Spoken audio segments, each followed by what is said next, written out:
back at it. Here you go, 11:30 at night, and you still get interruptions, see?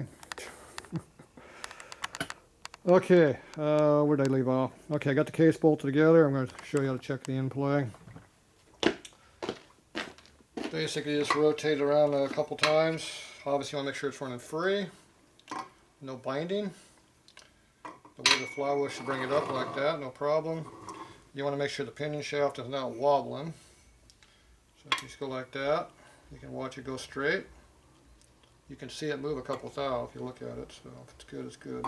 We got a little oil in there which confuses you right now. Now you take it and you push on the case, on the two ends of the shaft back and forth, like this, and you will feel some in play if it has any.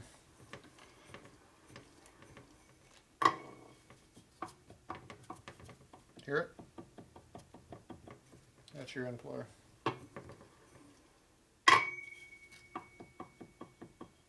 My fingers are grabbing against the bottom of the case and just push with my palms. So there you go, you got in play. You're supposed to have 1 to 3. I don't know. 5, 6 doesn't hurt anything. Race bike would run like 30. So the more RPM you turn the motor up, average, the more in play you want. So like an 8,000 RPM motor, better have that thing over 15 thou in play. The crank's going to want to flex in there, and you got to have room for the crank to flex, otherwise it breaks the case.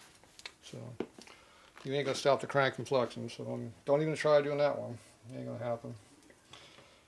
Okay, so that's all checked out. We checked our breather, that's all that really mattered there. So now we go ahead and take the case apart, we'll snot it up and bolt it back together for real.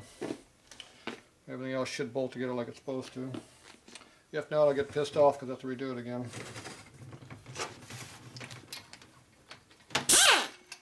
Now, one thing I did check when I took the case apart,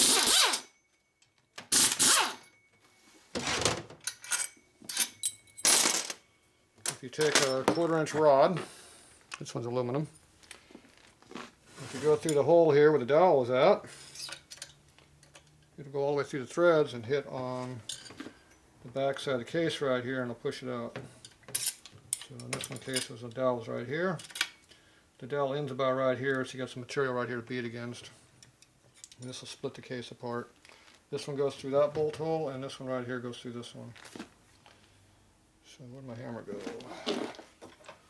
So instead of trying to pry the motor apart, you can just tap it out like this.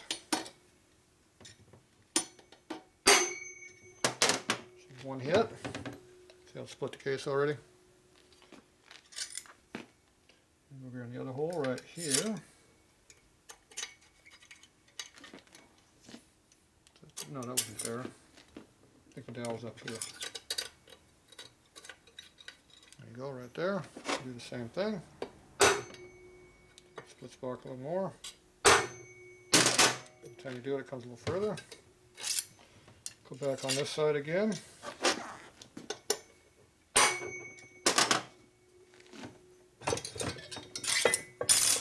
And the case slides right off the other side. Like that, you're good to go. So you can see how the holes are made right here. Get way down deep in there if it shows in the camera. It'll go, it hits all the way inside that. Now if this is hitting on the threads as you jam it in the case, then you'll have a problem, you screw the threads up. So as long as you use 1/4 inch, you're fine. So there's a trick.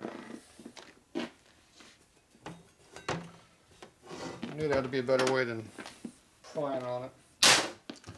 I don't like prying on gasket surfaces. Bad habit. Sometimes you have to, but I don't like to. Okay, before we bolt it together, I'm going to run a file across the gasket surface here. Starting lip. Getting burrs off that might be on here.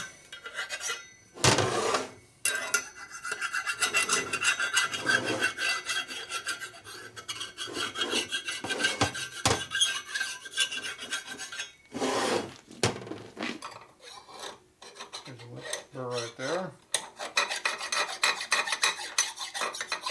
Now the file goes right up now.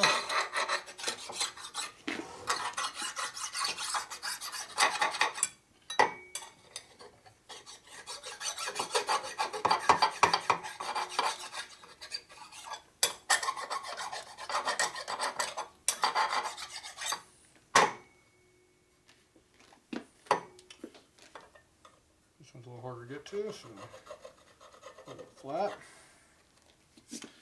Alright, so make sure you use a dull file. Make sure you figure out which way the curve is. This file I mark it so I know which way it is. It curves up like this a little bit. If you go like this upside down, it'll hit on the outside edges, you know, make the gasket surface uneven. If you go like this, you got a high spot right here. You can roll the file back and forth, but it won't dig in anywhere. It'll only hit in the middle or out here, depending on how flat the file is. It'll knock the burrs out. So, figure out how your files are made and use them accordingly. Okay, we're not going to use this anymore. So, we know this was about an 8. This could have been a 7.5 also. I'm going to stick in my 8 bucket here. See, I collect all these old ones. See, I marked the bags, but they are 8.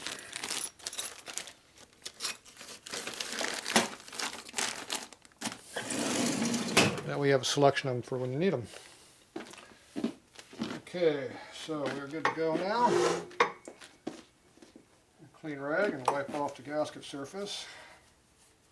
Sealer works a lot better if it's not oily.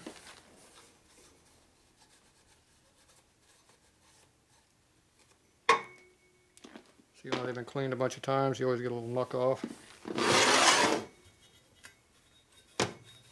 little residue. Another reason why you change the oil real quickly on a new motor.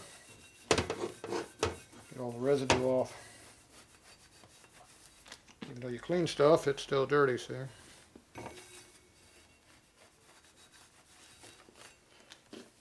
It's not got chunko in it, but it's got solvent residue and whatever else that is.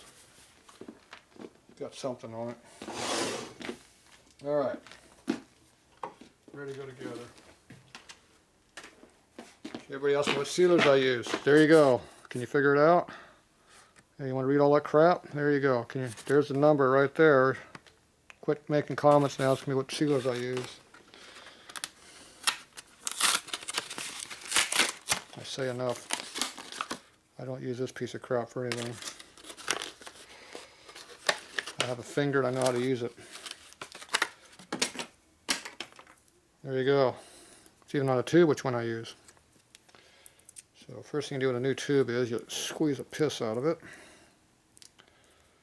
You fold up the back side here and get ready to start using it. Then as you use the tube, you roll it up. That way you always got fresh fluid in there.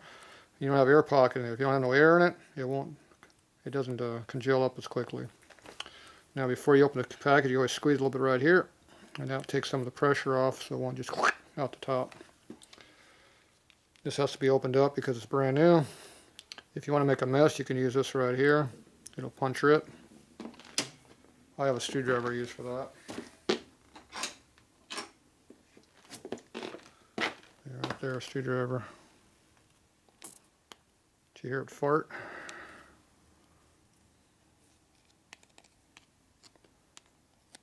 There you go, it's open. Only wasted that much. Actually, I didn't waste it. I'm going to use it. There, see, I'm cheap. I'm going to use it. Okay. I just put a little bit on your finger. Like that. Comes out gray. Put it in your case. Nice even layer all the way around. If you can see the aluminum through the sealer, you don't have enough on there. But you don't need a big layer of it either.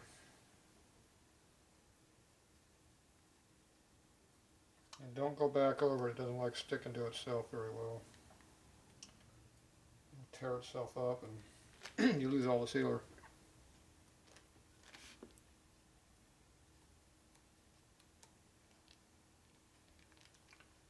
Okay, kind of around the dowel pin as best you can.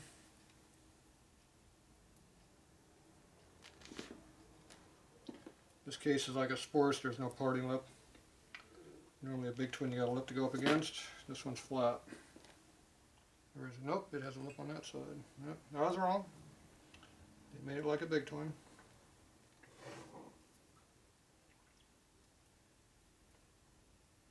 Doesn't have to have a lip to seal.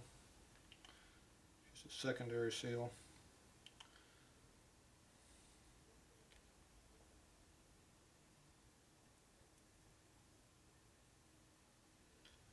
Had that lip in 1930, and they're still using it up until twin cams came out.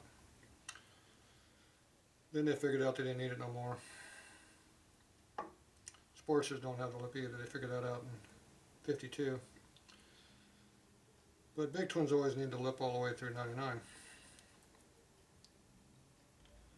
They're special, I guess. Okay, nice light lip. Or lip, damn, I got lips on my nose. Nice light layer of sealer. So now we do the other side.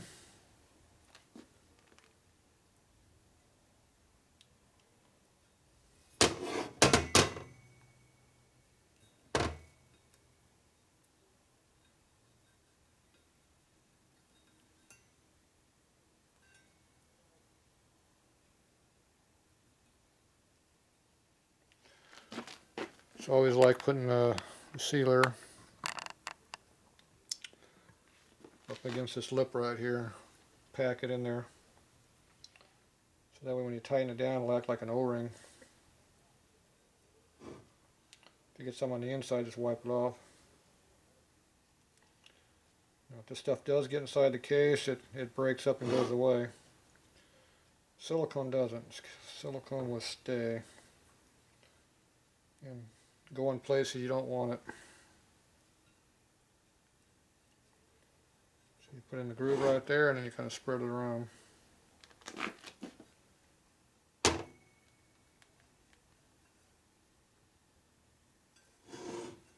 don't know if you're seeing that or not. Hopefully you do.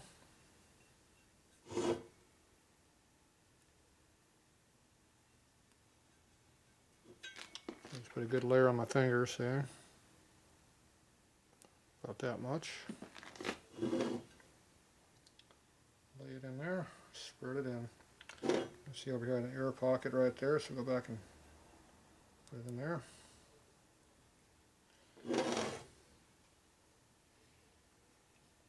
Wipe off any excess you might have.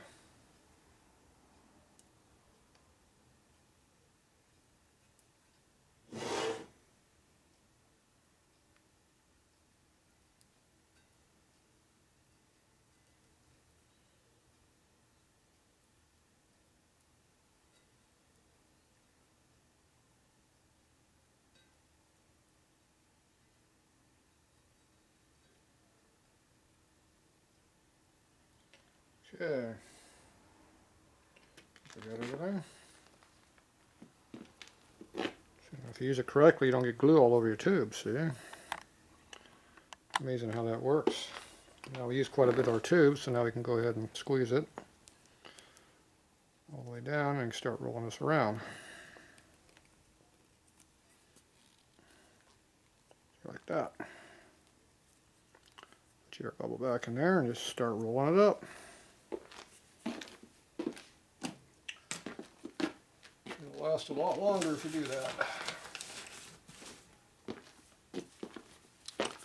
Okay, see I don't get much mess on my finger, just wipe off. Okay, so now, see as it dries it'll come off. See how it wipes off relatively easily. Pretty much disappears, so you don't no build up on your towels or anything. Not much anyway. There you go. Okay, see they're starting to get a little tacky on the other case now. You see how it's kind of flashing over right now. This one's still kind of wet, but I don't like getting it too dry. I don't like it being any drier than what it is right now. So we're going to put it together.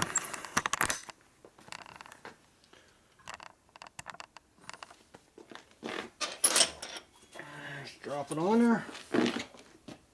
Try not to bang your bearings as you do this.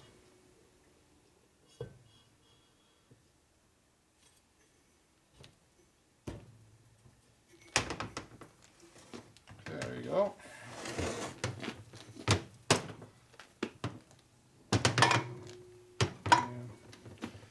That extra bolt hole makes the case not want to sit flat. Okay, we got to find our short bolt again. So there's our short one right here.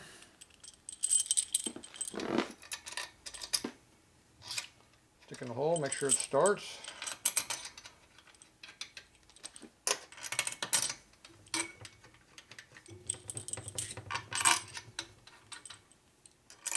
These are all the same lengths except for that one.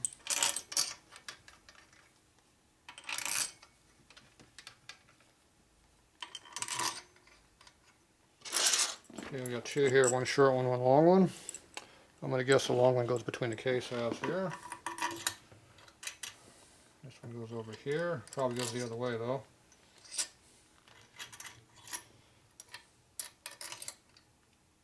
No. Nope, that bottom's out. Definitely goes that way.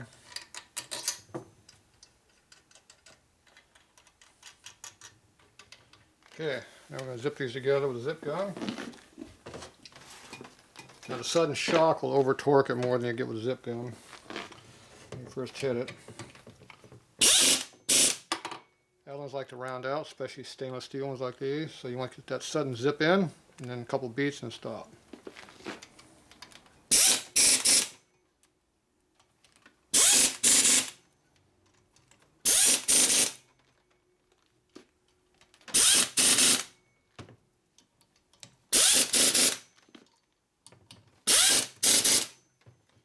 Those are in there pretty tight.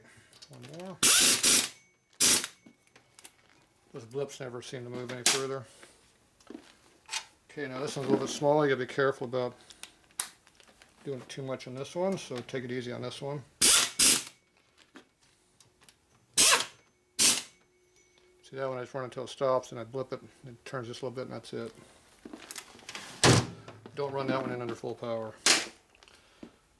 Okay, so those are in there. Turn the crank, make sure it rotates smoothly. It does. Okay, now we got to clean all that sealer off in there. So you want to see a nice layer of sealer on the outside like that. If you see a layer all the way around the whole case, that means you got a nice bead in between the case lips. The bad part, if you see it on the inside, guess what? It's on the if you see it on the outside, it's on the inside too. So see way down in there, it's on the inside of the case. We can't clean that out down in there, so we can wipe it off here. We can't clean it down the bottom down there. See, that's why you don't want to have a huge layer of snot in there when you do it. See, a nice thin layer is all you need. And if that does come off down the road, it'll break up and go away. So it doesn't do any damage. I said silicone will not. It'll go in there and plug up stuff. Silicone doesn't go away. You just squeeze it together and spits out and goes someplace else. All you gotta do is just rub on a little bit. It comes off. See, like that. Boom. See, almost nothing on your rag.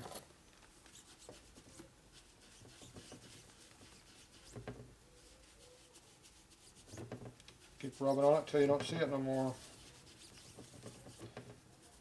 So I would start on the inside of the case first. Get this out of here. This.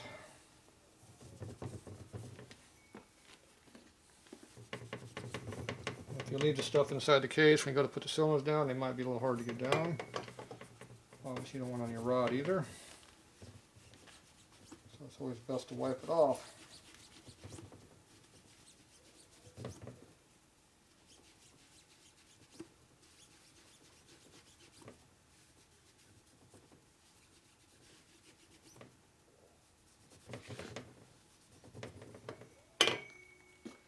Alright. So now, a little closer, you can see how it wipes off.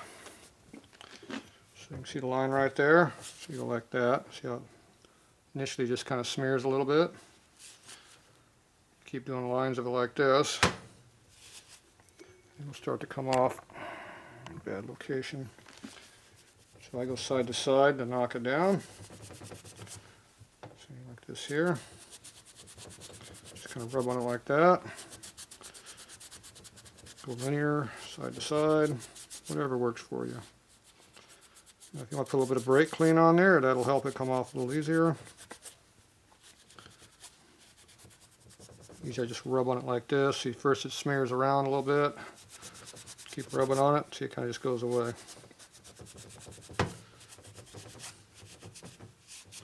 On the black case, it actually stains it a little bit, so you have to use brake clean to get it off of that.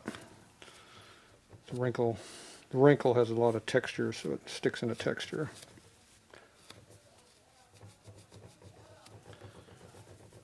This is cosmetic right in here, but make it look good.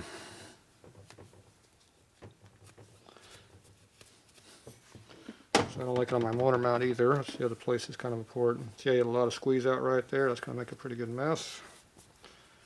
Here we go, like crap already. Wipe it off.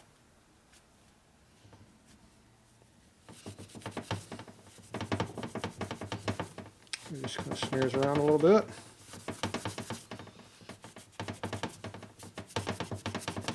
Goes away.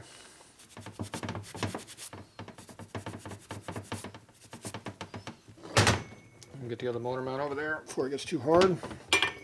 I think Scooby's not here. You don't like them fireworks.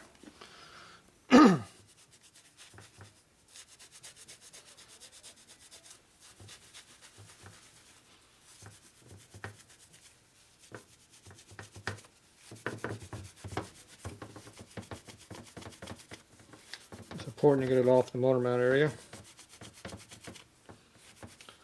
The outside of the case is cosmetic. The motor mount area and the parting lip of the gaskets is not.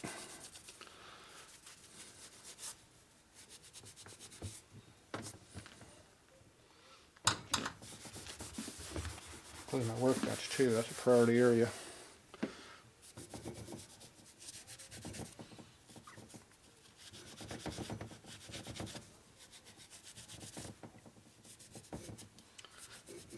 Probably should check that out and make sure it's tight too before I get any further on this motor.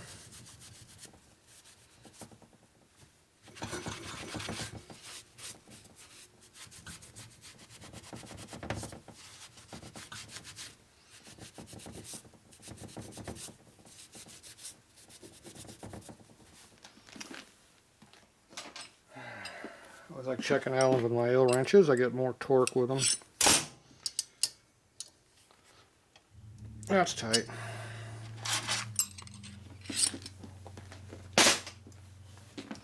Don't worry about that one moving. Okay, so we got now the front of the case over here to check. Get wiped off. Right here.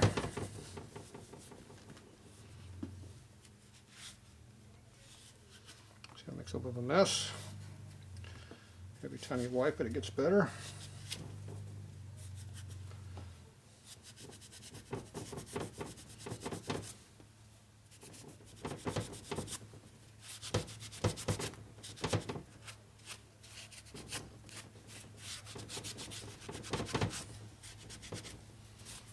There you go.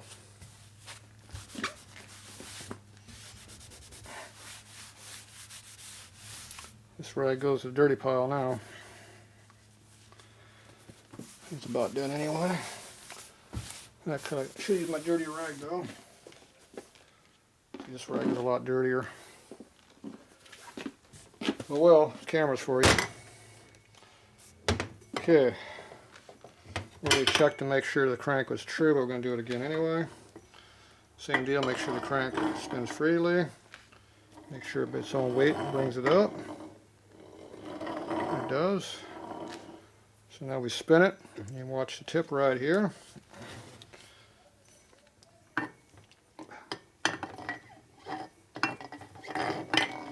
Try not to move the case.